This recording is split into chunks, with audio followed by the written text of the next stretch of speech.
Damos la bienvenida en el estudio de los desayunos de 24 horas a Richard Martínez, ministro de Economía. Muy buenos días, gracias por acompañarnos, ministro. Muy buenos días, Liz. Un saludo a la audiencia. Gracias por la invitación. Gracias a usted por estar acá. Como ya lo mencionaba, pues en el legislativo se debate en este momento el proyecto de ley de crecimiento económico con opiniones divididas. Unos que consideran que con ciertos cambios podría ser sí lo que el país requiere en este momento, versus otros que consideran que dentro de este proyecto económico la mayoría de cosas van encaminados, por decirlo de alguna manera, a meterle la mano en el bolsillo nuevamente a los ecuatorianos. Y en medio de todo esto, usted ha hecho un llamado a que en ciertos puntos se deje la demagogia de lado y más bien se lo haga el análisis de una manera técnica, objetiva. ¿Por qué califica usted de demagogia a quizás aquellos pronunciamientos que dicen no estar de acuerdo con la propuesta del Ejecutivo en esta materia? Gracias, Liz. Yo creo que es positivo, antes que nada, destacar que hay bloques y bancadas, incluso de oposición, que ven en el proyecto de ley una oportunidad para perfeccionar ciertas cosas, mejorar y avanzar en el debate. De eso se trata la democracia.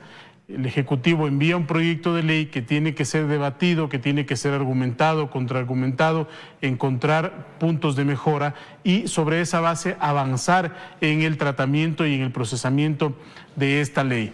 Claro, me refiero a la demagogia cuando vemos que hoy el grupo correísta claramente empieza a criticar ciertas cosas que ellos mismos promovieron, ¿no? Entonces encuentra uno un discurso bastante limitado con argumentos que no son sostenibles y que más bien van hacia temas de orden mucho más político general que no tiene ningún sustento, que el documento es demasiado extenso, que tiene 400 artículos, entonces hay que archivarlo. Eso no tiene ninguna fundamentación, ni técnica económica, ni jurídica. En consecuencia, creemos que allí hay un claro intento por bloquear un proyecto de ley que le es favorable a la producción, que le es favorable al emprendimiento. Sí creemos que... Bueno, pero de hecho no solamente sería ministro de la bancada correísta, ¿no? Está la bancada social cristiana que también desde ahora pues deja ver su postura de rechazar este proyecto. Por otro lado, desde el sector empresarial se dice que Richard Martínez habría cambiado su postura ya una vez enviado este proyecto y de manera general lo califican quizás como una ley que va más a castigar que a reactivar. ¿Le preocupa que estas voces cobren mayor respaldo al interior de la Asamblea? Bueno, habrá que ver qué sucede en el interior de la Asamblea, Liz. Nosotros estamos actuando con responsabilidad y haciendo lo correcto, no lo que le conviene a tal o cual persona o a tal o cual grupo de interés, sino lo que le conviene a todo el país. Mi forma de pensar evidentemente no ha cambiado. Ciertamente la diferencia es que hoy no respondo a una representación gremial, sino que mi responsabilidad es integral con todo el país y esa responsabilidad obliga a tomar decisiones que pudieran ver afectados ciertos intereses puntuales, pero también yo debo decir con optimismo que hay muchos empresarios, de hecho estuvimos reunidos con varios de ellos la semana anterior, que están de acuerdo con lo que se está haciendo porque ven un balance en el proyecto de ley y que han hecho ciertas observaciones para perfeccionarlo. Ven un balance, ¿por qué? Porque ¿a quién se le ocurre que se pueda archivar un proyecto de ley que elimina el anticipo de impuesto a la renta, que elimina la obligatoriedad de 100.000 agentes de retención que hoy están obligados a hacer aquello, que establece un mecanismo de devolución automática para los exportadores para garantizarles más competitividad, que corrige problemas en el sector bananero, que corrige problemas en el sector floricultor, que establece un mecanismo de facilitación para los microemprendedores, que también les garantiza regresar a la normalidad a 9.000 estudiantes que obtuvieron créditos y que con esta ley pueden ver condonados esos intereses, esas multas y esos recargos. Todo eso se establece en el proyecto de ley. Entonces me parece que no es una posición sensata, ese es nuestro punto de vista, respetamos los diferentes, pero nos parece que no es una posición sensata este momento ir a una solicitud extrema de que se archive el proyecto de ley cuando hay todas estas cosas que son altamente positivas. A eso sumémosle que hay reducción del IVA para equipo del sector agrícola, a eso sumémosle que hay reducción del IVA para los insumos médicos para las personas que tienen diabetes. Todo eso está en el proyecto de ley y cuando se habla de que se le mete la mano al bolsillo a los ciudadanos. Yo creo que hay que hacer una reflexión mucho más profunda sobre este tema. Nosotros no estamos desconociendo que la ley tiene un componente de recaudación, pero es un componente de recaudación que, en nuestra opinión, se puede asimilar. Una empresa que factura $1 millón tiene que contribuir con $1.000. Repito, una empresa que tiene $1 millón de facturación debe contribuir con $1.000. Y este efecto es para las empresas que tienen más de $1 millón de facturación. Creemos que eso es administrable en este momento en el que se necesita el soporte de todos. El gobierno tiene que hacer su parte. También solicitamos una contribución a las personas que más tienen y, evidentemente, nosotros tenemos que garantizar que esos recursos sean usados de la manera más eficiente. Y otro dato, Liz, si uno analiza la reducción o la eliminación de la posibilidad de deducirse los gastos personales para personas que tienen más de $100.000 de ingresos netos, son ingresos netos, estamos hablando de que en promedio las personas que tienen entre $100.000 y $200.000 de ingresos netos tienen un ingreso neto de $143.000. Si llevamos eso a los ingresos brutos, es decir, sin descontar los gastos que son inherentes a su actividad económica, estamos hablando de personas naturales que tienen ingresos brutos promedio por $493.000. Esas son las cifras que nosotros tenemos en función de la información que reportan los contribuyentes. En consecuencia, creemos que es un esfuerzo que sí se puede hacer en este momento, al igual que lo hace el Estado cuando en la proforma genera una reducción de la masa salarial, una reducción de los bienes y servicios para incrementar la inversión y para incrementar también las transferencias para protección social. Ahora, precisamente eso, ministro, usted acaba de resumir quizás lo que muchos consideran lo positivo de este proyecto de ley económica y los puntos que preocupan también, pero esta es una proforma que, como dicen algunos, pues entre ingresos y gastos sigue manteniendo un déficit de más de $3.000 millones. Usted ha hablado de la reducción de la masa salarial, del salario en un 4,8%, pero también se habla dentro de esto, de esta otra medida que es la focalización de los subsidios.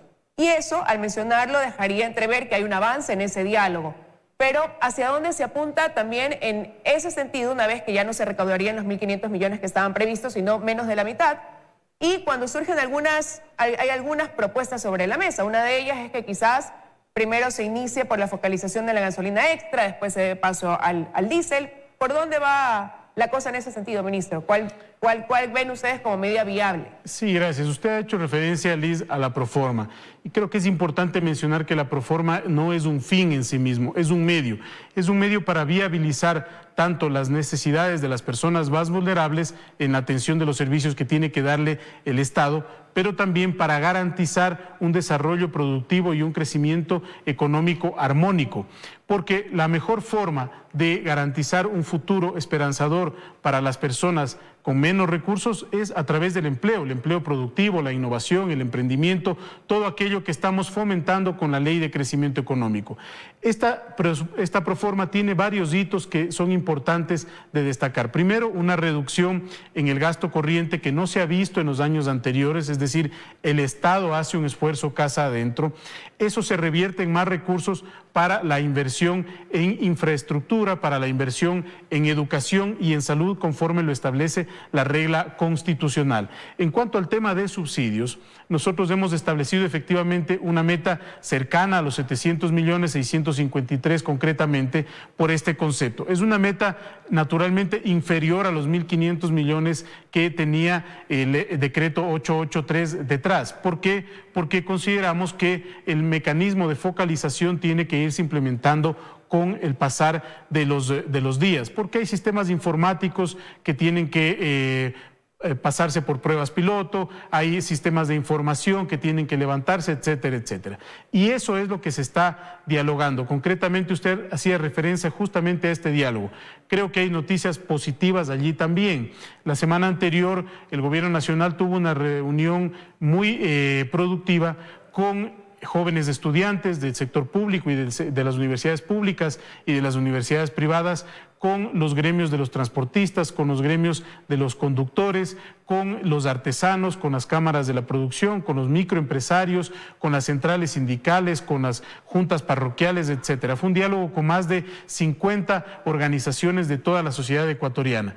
¿Qué es lo positivo de aquello? Que hay un consenso generalizado en que debe darse una focalización. Usted ha mencionado un mecanismo de focalización, dividir entre aquello que corresponde al subsidio al diésel y aquello que corresponde al subsidio a la gasolina, por una razón, que en el caso de la gasolina el uso está más vinculado al uso de transporte personal. Sin embargo, allí sí hay ciertas particularidades que han sido alertadas. La primera de ellas es que hay camionetas de trabajo, particularmente en el área rural, que podrían verse afectadas si es que se retira el subsidio. En consecuencia, la alternativa que se ha planteado es que focalicemos para que aquellas camionetas que utilizan gasolina no se vean afectadas por una focalización de los subsidios. Y allí creo que hay un consenso importante. En el caso del diésel... ¿Pero cuándo? Sí. No, le decía, ¿cuándo habrá ya una respuesta? Quizás, ministro, porque hace unos días atrás hablábamos con el secretario de la Presidencia, con el señor José Augusto Briones, y él decía que quizás para los primeros días de noviembre. Mire, yo creo que en esto es muchas veces puede resultar perjudicial anticipar una fecha, porque justamente hay que guardar un balance entre la necesidad de construir y tener este consenso y la necesidad de los recursos fiscales. Nosotros creemos que este momento debe primar la búsqueda del consenso, y si eso tiene que tardar unos días más, pues lo vamos a tomar. Lo que sí, nos vamos a tomar esos días. Lo que sí, no se puede dilatar esta decisión mucho tiempo, porque la necesidad de recursos fiscales que ya están establecidos en la proforma es evidente. En consecuencia, para nosotros en las próximas semanas habrá un espacio de trabajo muy práctico ya sobre la base de estos criterios transversales que se han emitido en estas distintas reuniones. No queremos alimentar el contrabando, no queremos alimentar con el subsidio a las personas a las personas que están por fuera de la ley en actividades ilícitas en la fabricación de sustancias estupefacientes, ¿no es cierto? Tampoco queremos que el subsidio vaya en mayor medida a las personas que más tienen. Si uno compara un galón de un combustible que está subsidiado, que lo consume una persona pobre frente a una persona de altos ingresos, el subsidio es exactamente el mismo, pero la persona que tiene altos ingresos seguramente va a consumir más. En consecuencia, le estamos dando más a esa persona, y eso no queremos. Y adicionalmente hay un componente que no se ha discutido a profundidad, pero que es importante ponerlo sobre la mesa, que es el componente ambiental. Todas las políticas públicas a nivel mundial, a nivel global, todos los indicadores y las metas globales de desarrollo apuntan hacia una reducción y hacia desincentivos para el consumo de este tipo de combustibles. La realidad es que durante los últimos 10 años y algo más hemos subsidiado cerca de 40.000 millones de dólares. ¿Qué se hubiera podido hacer con esos recursos para transferirlos en un concepto de justicia con los más pobres y garantizar que tengan herramientas para salir de ese estado de pobreza? Esa es la voluntad del gobierno ecuatoriano, y tenemos que irlo haciendo conforme vayan avanzando los acuerdos y los consensos en este punto. Ahora, también le apunta el gobierno una vez más a recaudar 2.000 millones de dólares, era la cifra, a través de la monetización de algunos activos. Hay algunos que están ahí como CNT, las hidroeléctricas Coca-Cola, Sinclair y Sopladoras, se habla del Banco del Pacífico. ¿Cuál es la proyección para así poder dar paso a esto que no se ha logrado concretar como era el plan inicial, que se dé paso pues durante este año? Ya estamos a punto de terminar el 2019. Sí, efectivamente, este es un año en el que también se preveyó esa estimación. Lamentablemente, por diversas circunstancias, ha sido complejo ir destrabando todos los temas de orden jurídico, de orden administrativo que están detrás de cada uno de estos activos. Y adicionalmente, una vez que el activo esté listo, hay un proceso que es llevarlo al mercado, buscar las mejores firmas para que puedan actuar con esa delegación del Estado para monetizar esos activos. Pero este año no ha sido un año en el que no se haya trabajado y en consecuencia todo el trabajo que se ha realizado y todo el esfuerzo ya va madurando de tal manera que nosotros tenemos mucho optimismo en que el año 2020 se puedan concretar esos procesos de monetización.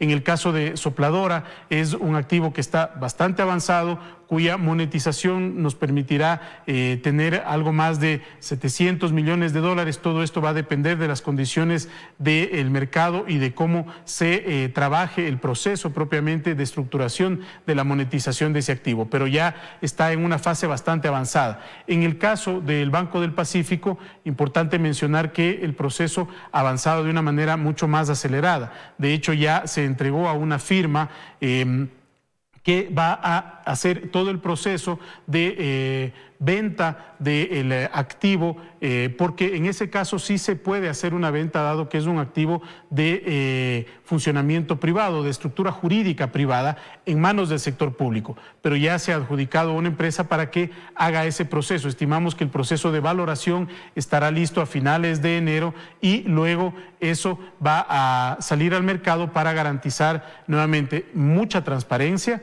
y que pueda ser un activo que sea atractivo para el mercado. Y los otros que usted ha mencionado, está CNT, Coca-Codo. En CNT también hay un proceso, ya se adjudicó a una empresa el mandato para que haga la valoración de activos y luego la posterior salida al mercado. En los otros casos todavía hay que seguir trabajando en estos aspectos de orden jurídico y administrativo que he mencionado, que son temas internos que tienen que resolverse para tener el activo a punta. Ministro, está acabándose el tiempo, pero no quiero dejar de preguntarle que mientras el gobierno busca el tener ingresos mediante las cosas que hemos aquí mencionado, surge esta contrapropuesta por parte de la CONAIE en la que ellos plantean como puntos principales la reducción del IVA en el 10%, el gravar con un impuesto a los activos y patrimonio de quienes más tienen, como dicen ellos. Me gustaría conocer cuál es su opinión respecto a esta contrapropuesta que lanzan pues desde la CONAIE. Mire, nosotros creemos que es una propuesta que no tiene el sentido de política económica que busca el gobierno nacional, porque afecta la proyección de inversión privada, afecta la proyección de crecimiento. Una cosa es tener un mecanismo de progresividad en el cual las personas que más tienen más pagan, y otra cosa es castigar fuertemente a esa inversión privada en el mediano y en el largo plazo. Entonces, eso podrá ser pan para hoy, hambre para mañana. Son conceptos muy diferentes. La línea es una línea que hay que partirla sobre la base de la sostenibilidad de las decisiones. Lo que se establece en ese documento son una serie de decisiones que más adelante van a atentar contra la inversión privada. Hay algunos temas con los cuales se puede trabajar, por ejemplo, mayor acceso a crédito. De hecho, el gobierno ya tiene lista la propuesta para ampliar el crédito a una tasa de interés preferencial a través de la banca pública y mejora de la productividad en el agro, en la ruralidad. Sobre eso nosotros hemos venido trabajando, vamos a seguir trabajando. Se han intensificado los trabajos en estas semanas por parte del Ministerio de Agricultura, pero en términos conceptuales nosotros creemos que el camino es un camino de más emprendimiento, de más innovación, de apertura hacia el sector privado, de justicia también con las personas que menos tienen a través de los servicios que presta el Estado. Es decir, un desarrollo económico integral, armonizado y sostenible. Y concluyo preguntándole y pidiéndole una respuesta breve, ministro, sobre si tal y como está planteado esta ley de crecimiento económico, eso garantiza el continuar contando con el apoyo de los organismos multilaterales de crédito y por ende descartar el tener que adquirir nueva deuda. Mire, el apoyo de los organismos multilaterales es también financiamiento y eso hay que tenerlo muy presente. Nosotros no hemos desconocido desde el primer día el hecho de que el Ecuador necesita todavía seguirse financiando hasta ir reduciendo su déficit. El déficit tiene que ser financiado y en la medida en que se vaya reduciendo, igual necesita financiamiento. La diferencia es para qué nos financiamos, para salir de esa zona de déficit o para no tomar las decisiones correctas. Nosotros estamos financiando justamente para salir de esa zona de déficit. Si uno piensa en el estimado general de la ley de crecimiento económico con el objetivo que son 700 millones, pues eso va a hacer que el déficit se reduzca el próximo año y que podamos invertir más. Al margen de aquello, el tipo de financiamiento también es importante. El financiamiento de los multilaterales, el próximo año superará los 2.600 millones de dólares, es un financiamiento de muy largo plazo, de tasas muy bajas y que tiene periodos de gracia importantes. Hay créditos, por ejemplo, con el Banco Mundial o con el BID, que son a 25, 30 años, con 2, 3 años de gracia, hasta 7 años de gracia, con tasas de interés que no superan el 3,5%. Entonces, eso va a reducir también las presiones para el servicio de la deuda a futuro. Estamos cambiando la trayectoria de financiamiento, dándole mucha más calidad y sostenibilidad. Insisto, este es un tema muy importante, Liz, la sostenibilidad de las cuentas fiscales y de la economía en su conjunto a largo plazo. Quiero agradecerle, ministro, su presencia esta mañana aquí en los desayunos de 24 horas. Muchas gracias.